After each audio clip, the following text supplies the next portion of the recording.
Okay, so it took me a little bit to sit down and watch this episode of Sidonia because I was fearful. I was very, very, very fearful of the outcome of what this episode would have in store for me. Because as I said in my last week's review of Sidonia, I was going to be mad salty if I came into this episode and I saw Izana die. I was going to be fucking mad, like I straight up was. And it's still not clarified if she's going to live or die by the time this episode ends. But at the very least, she's not dead from what we can see. So, okay, so the salt will be saved for next week's episode. Anyways, Sidonia, Knights of Sidonia, Season 2, I'm here to bring you an anime review. And with this episode, quite a few unexpected things happen, along with some really badass CGI fights going on in this episode of Sidonia. So, Suzume, I think that's how you pronounce it? Suzume or whatever, comes back, actually makes a reappearance. I thought that Ghana died. Like, I swore that humanoid Ghana died in Season 1, but you come to find out that it's still around, and it seems to have changed slightly. Like, the appearance of this Ghana has changed considerably compared to how it was in the first season. And then what you can really get though from this scene is it's very intelligent. Like, this Ghana is very intelligent because it was able to maneuver around the debris that was in the planet, the ninth planet. It was able to maneuver around the debris and then still fight back. And then also fire from underneath in the smoke towards Tanikaze with a Higgs particle cannon. So it goes to show you that this thing has incredible intelligence, and we've got to see that in the first season, but this is going to be a hard fight, because this thing right here is incredibly fast, quick, and you can kind of consider it similar to the Tsumugi. I mean, it pretty much kind of could be considered like a Chimera Ghana, even though it's not really a Chimera, it's like a full Ghana. It still has the appearance of a human, the way it acts and stuff, and the way it laughs, it's fucking creepy still. Like, that laugh is just chilling. Oh my god, like, I do not miss that laugh from Season 1. That put shiver up my spine when I first watched Sidonia a long time ago last year. And then hearing that laugh once again, it just brings back nightmare fuel. Straight up nightmare fuel.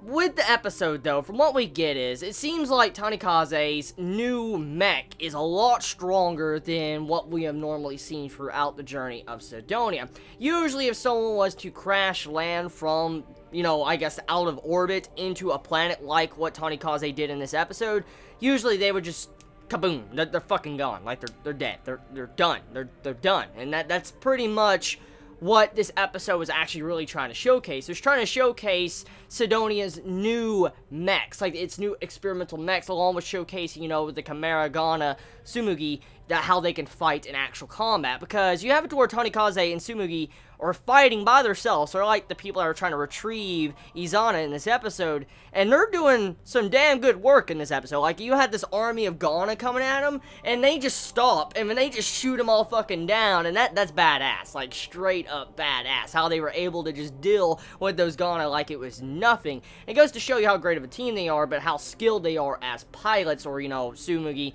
even though she's not really a pilot, she kind of is a Ghana, but you get the point I'm getting at. Thing is, though, with this episode of Sidonia, it builds up the hype. Like, it straight up builds up the hype for next week, because we're at this situation right now where anything can happen, because we have to wonder, is Chimera Ghana stronger than that regular Ghana that looks a lot like Hoshijiro? I mean, we have to wonder this. Who is going to win? Will Tsumugi die? Like, is my fears actually been wrong this entire time, and will Tsumugi die instead of Izana? Like, that would make me kind of upset as well, because I've enjoyed our little tentacle monster that's just been creepy somewhat with the CGI, but still, I've enjoyed Tsumugi quite a bit, and to see if she might die, that's gonna be upsetting. That would, because it's gonna be a hard-ass fight, and you gotta go figure with the invisible Ghana as well. Like, I wonder if the Suzume also has the Ghana's capabilities of going invisible like we saw in last week's episode of Sidonia. I wonder if it can also do that.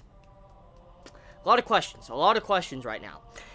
Now, it's kind of weird, though, how just Tanikaze and Tsumugi are the only ones out there. You'd think they would try to send an entire attack force or whatever to try to bring down that Ghana that's coming towards them, because you know that giant-ass mass of Ghana is going to be coming after them. It's obvious it's going to. So it's kind of weird how they're not really sending in more to try to fight that while, you know, Tsumugi and Tanikaze go down into the planet's surface trying to find Izana.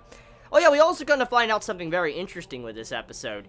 The fuel canisters that's on the mechs, when they're launched, like, out, the Ghana goes after the fuel tanks. Like, the Ghana comes after, you know, the fake material. I think it's like Kabi or whatever. They go after that fake material.